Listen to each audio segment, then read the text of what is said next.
পান এখন রাজশাহীর প্রধান অর্থকরী ফসল। কৃষকদের জীবিকা নির্বাহে গুরুত্বপূর্ণ ভূমিকা পালন করে।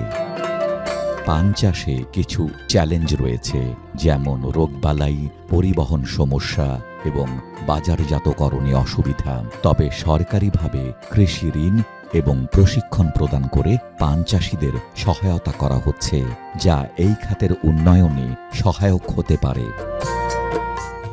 আমরা জানি একটা পণ্য যখন জিআই পণ্য হিসেবে স্বীকৃতি পায়, তার একটা নির্দিষ্ট ভৌগোলিক স্বাতন্ত্র্য দরকার হয় এবং ঐতিহ্যগত স্বাতন্ত্র্য দরকার হয়। রাজশাহীর পানির যেটা রয়েছে, রাজশাহীর পানির সবচেয়ে বড় বৈশিষ্ট্য হচ্ছে এর মিষ্টি স্বাদ এবং গন্ধ, এবং এতে যে পুষ্টি গুণাগুণ রয়েছে তা কিন্তু দেশের অন্যান্য স্থানের পানের তুলনায় একটা বিশেষ স্বতন্ত্র বৈশিষ্ট্যের অধিকারী। এ কারণেই কিন্তু মূলত রাজশাহীর মিষ্টি পানটি জিআই পণ্য হিসেবে স্বীকৃতি পেয়েছে। এছাড়া রাজশাহীর যে আবহাওয়া, জলবায়ু, তাপমাত্রা এবং মাটির গুণাগুণ, এটি কিন্তু মূলত রাজশাহীর পানির যে বৈশিষ্ট্য, মিষ্টি স্বাদ এবং এর যে গুণাগুণ, এগুলোকে নিয়ন্ত্রণ করে। আর পানের অর্থনৈতিক গুরুত্ব বিবেচনা করতে গেলে আমরা বলতে পারি যে পান শুধু এখানে একটা ফসল নয়, এখানে কৃষকের জীবনযাত্রা এবং সংস্কৃতি, ঐতিহ্যের সাথে পান একাকার হয়ে জড়িয়ে আছে। পান বরজকে এখানে জীবন্ত ব্যাংক বলা হয় এবং এটি একটি উচ্চমূল্যের ফসল। নগদ অর্থ পাওয়া যায় এখান থেকে এবং কৃষক যখন তার প্রয়োজন সে কিন্তু সেটা হাটে নিয়ে যাচ্ছে এবং সেখান থেকে সে নগদ অর্থটা পাচ্ছে, উচ্চ মূল্য পাচ্ছে পান বরজ থেকে, যেটা অন্যান্য ফসল থেকে আসলে পাওয়া সম্ভব নয়। আমরা কৃষি সম্প্রসারণ অধিদপ্তর নিরাপদ পান চাষের জন্য কৃষকদেরকে প্রশিক্ষণ দিয়ে আসছি। যেহেতু আমরা বললাম বিদেশে যদি আমরা পান রপ্তানি করতে চাই, তাহলে পানটাকে অবশ্যই নিরাপদভাবে আমাদেরকে তৈরি করতে হবে।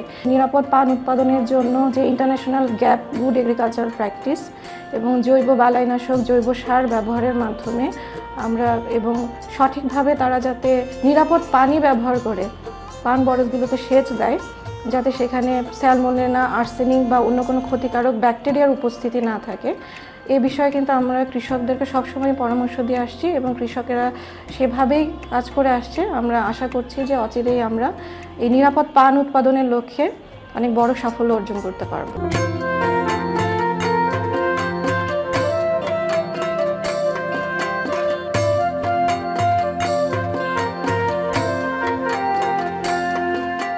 রাজশাহীর মিষ্টি পান দেশের গণ্ডি পেরিয়ে বিদেশেও রপ্তানি হয় এবং এর একটি দীর্ঘ ও সমৃদ্ধ ইতিহাসও রয়েছে।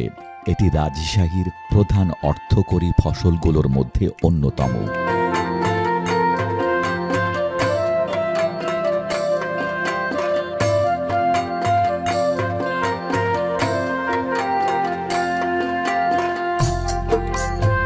সামগ্রিকভাবে পান চাষ বাংলাদেশের কৃষি ও সংস্কৃতির এক অবিচ্ছেদ্য অংশ, যা শতাব্দীর পর শতাব্দী ধরে বিকশিত হয়েছে এবং এখনও দেশের অর্থনৈতিক ও সামাজিক জীবনে গুরুত্বপূর্ণ ভূমিকা পালন করে চলেছে।